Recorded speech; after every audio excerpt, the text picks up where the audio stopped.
essayer dans cette vidéo de faire une présentation en vue de faire un balayage théorique des trois axes abordés dans le module M15 DFI.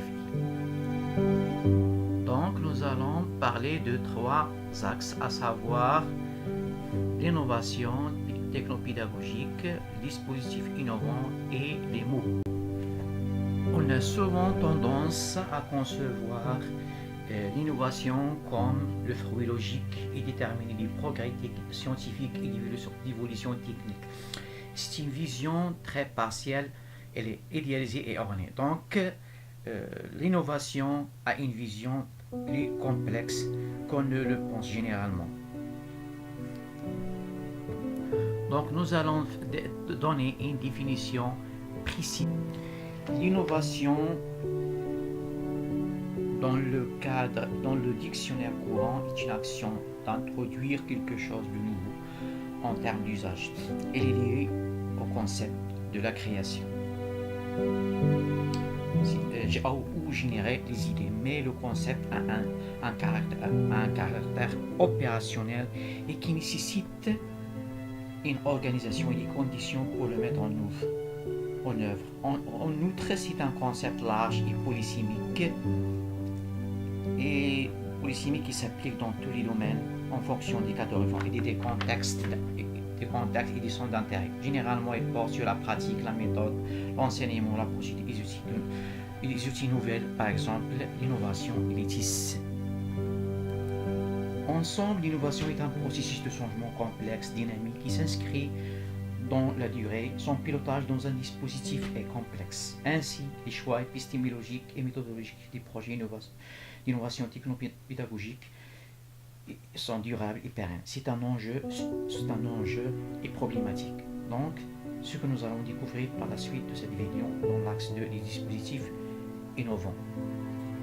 Dans le pôle technopédagogique, il y a notion de dispositif technopédagogique. Ce dispositif n'est pas l'objet en question, mais au son contenu, mais son introduction dans l'enseignement constitue un champ de réflexion complexe de représentation et d'acteurs. Répondre à cette problématique, tel est le défi soulevé par de nombreux chercheurs et acteurs dans le domaine, en particulier les travaux dirigés par Daniel Peraya.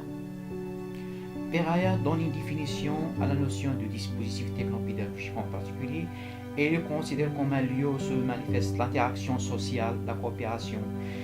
Les moyens disponibles dans une structure organisée qui modélise l'enseignement et l'apprentissage dans un rapport théadique enseignant-apprenant contenu qui façonne aussi les conditions sociales, cognitives et communication.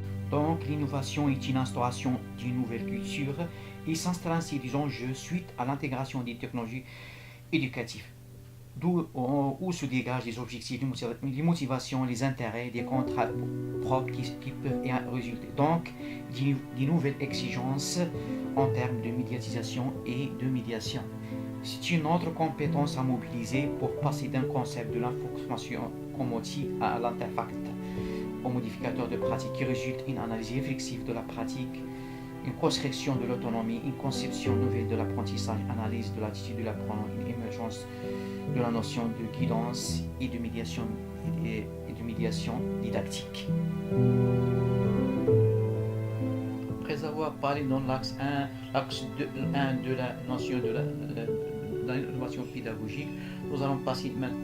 Pour le terme dispositif, on a déjà parlé du mot par la définition claire de Peraya. Son mot généralement défini dans la littérature comme appareillage sophistiqué, stratégie, etc.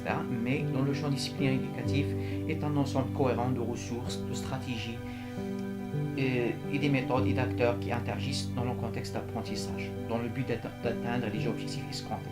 Donc le dispositif est de faire apprendre quelque chose à quelqu'un. Dans ce cadre, le brin dégager différents facteurs d'apprentissage réunis dans un modèle pragmatique d'apprentissage où on les appelle les facettes, c'est-à-dire l'information, c'est-à-dire les ressources ou les connaissances à poster, la motivation, c'est favoriser l'engagement, les attitudes, les activités relatives à l'appropriation, les interactions entre les différents acteurs et enfin la production, c'est-à-dire les acquis de l'apprentissage et leurs signes.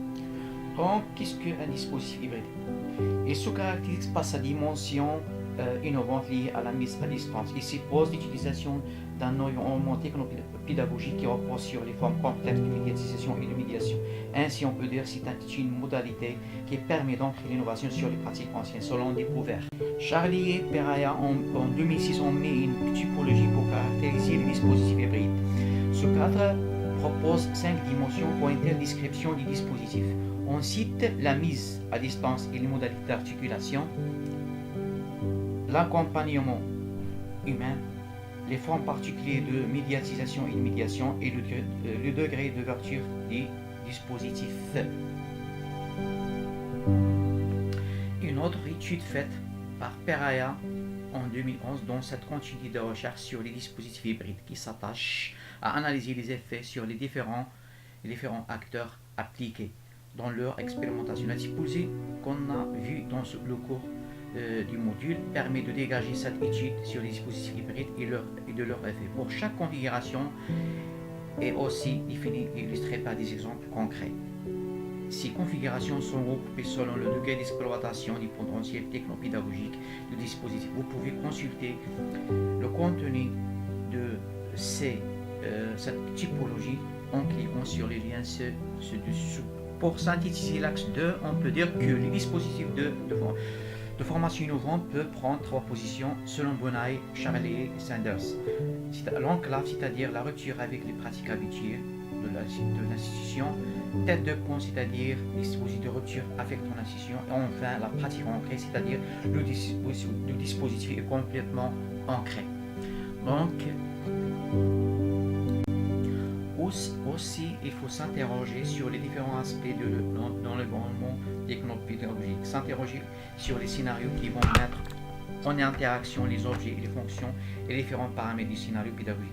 Donc, on peut dire que le dispositif de formation hybride, c'est un ensemble ordonné d'activités régi par des acteurs qui utilisent et produisent des ressources. Ainsi, on peut dire que le dispositif hybride combinant l'enseignement à distance et le présentiel s'appuie sur la réalisation des tâches comme outil de formation. Redonner l'initiative aux apprenants, faire en sorte qu'ils s'impliquent davantage dans leur apprentissage, engagés dans une démarche active d'apprentissage pour maintenir une articulation entre le présentiel et le distanciel. Donc, les dispositifs hybrides orientés par un choix des approches pédagogiques, on peut citer 3 approches: l'approche transmissive, individualiste et collaborative. Donc il y a cette variation des paramètres du scénario pédagogique des dispositifs. En résumé, on cite les grandes lignes de la conception d'un dispositif hybride, c'est-à-dire son positionnement par rapport à l'institution, à une approche pédagogique convenable pour une telle formation, une articulation présentielle à distancielle d'une formule logique et cohérente avec les orientations de la formation. Enfin, l'environnement technopédagogique à mettre en place. On peut se référer à l'analyse ASPI pour mieux définir le dispositif hybride. Donc, le dispositif hybride repose sur un champ complexe de médiation et médiatisation. Un processus de conception qui sollicite un scénario pédagogique pour un tel choix d'un scénario convenable. Enfin, une médiatisation qui se boucle dans cette conception. On peut citer 5 formes de médiation, à savoir la médiation sémio-cognitive, sensoromotrice, paradoxologique, rationnelle et réflexive. Maintenant, nous allons présenter le dernier axe qui se rapporte sur les mots qui disposent de l'innovation. Nous parlons ainsi de l'aspect de l'innovation. Les MOOC, une innovation à analyser et à décrire dans cette présentation. Donc, les MOOC, un phénomène qui a été émergé durant ces 5 dernières années, mérite d'être toute l'attention par les chercheurs pour comprendre son émergence, à quel besoin répondre à son niveau de complexité dans les communautés qui cherchent des questions pour ce dispositif de formation et de communication médiatisée. Donc, les MOOC, une innovation à analyser. Les discours sur la formation en ligne ouverte à tous, appelé aussi CLOM ou MOOC, Massive Open Online Courses en anglais. C'est un type ouvert de formation à distance capable d'accueillir un grand nombre de participants. Les participants sont dispersés géographiquement et communiquent par Internet. Des ressources éducatives libres. Ainsi, les MOOC embrassent tous les thèmes et toutes les disciplines.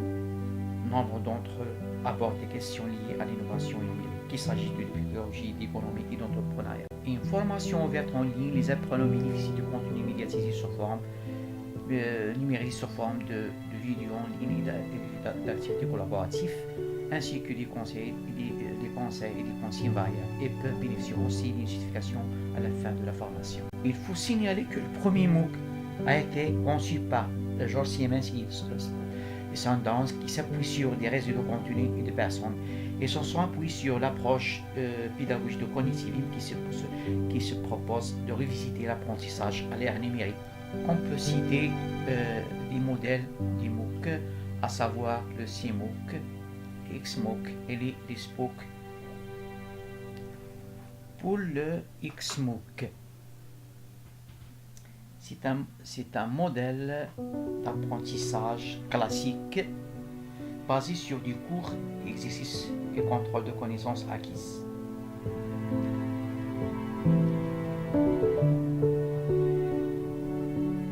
Pour les objectifs d'apprentissage, sont définis par l'enseignant et le programme.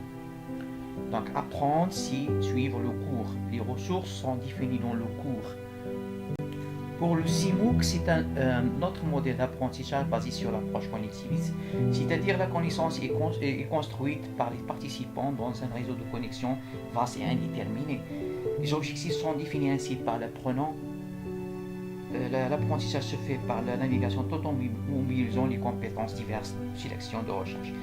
C'est établir les connexions, en fait. Les ressources sont agrégées par les apprenants dans un domaine d'apprentissage thématique central avec cette auto-validation d'apprentissage. Un autre modèle du MOOC, c'est un cours, cette fois-ci un cours en ligne privé, Small Private Online Course, appelé SPOOC. Le SPOOC est défini ainsi comme une évolution hybride du MOOC par les milieux académiques. C'est une mouvance qui veut réadapter les MOOC de façon plus locale. Qu'est-ce qu'un SPOOC?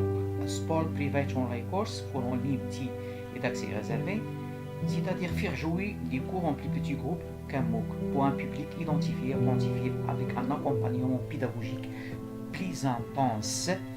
Donc, les SPOOC sont les dérivés en termes mathématiques des MOOC. Son principe et son organisation des SPOOC se manifestent ainsi. Le public, c'est un public particulier, par exemple des salariés. Son organisation se fait par exemple sur un apprentissage avec un effectif réduit, un enseignement sur mesure avec un droit d'inscription à l'entrée. Donc pour les SPOOC, c'est un modèle d'apprentissage basé sur un besoin et des projets des apprenants, sur des travaux pratiques et répond essentiellement sur la réalité quotidienne et professionnelle des apprenants. Certes, le SPOOC, c'est une formation multimédia diversifiée et centrée sur un maximum de travaux. En ce qui concerne la position de l'apprenant, il se situe dans un dispositif pédagogique complet et sur mesure. Elle est tutorée et suivie par un coaching. Son apprentissage se fait dans un groupe fermé et restreint et peut accéder aux médias tels que les PDF, les vidéos, etc. Il utilise des moyens de communication divers pour assurer son apprentissage.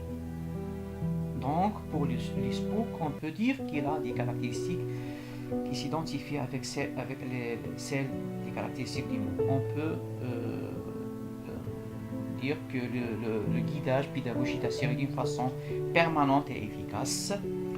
Tous les cours sont adaptés à des particularités telles que les entreprises et les formations professionnelles. Mais il faut surtout signaler que, en évoquant les recherches sur les spooks, que le taux d'abandon est moins élevé par rapport au taux soulevé dans les mots. Pour conclure, on peut dire aborder l'innovation techno-pédagogique, c'est mentionner l'apport des technologies sur la pédagogie. L'impact le plus marquant peut être l'apparition d'une nouvelle communication pédagogique médiatisée, ainsi que de nouvelles formes de médiation. Médiatiser un contenu ou un dispositif de formation pour des fins pédagogiques et évidemment un processus qui porte sur les fonctions envisagées des objets et les registres sémiocognitifs.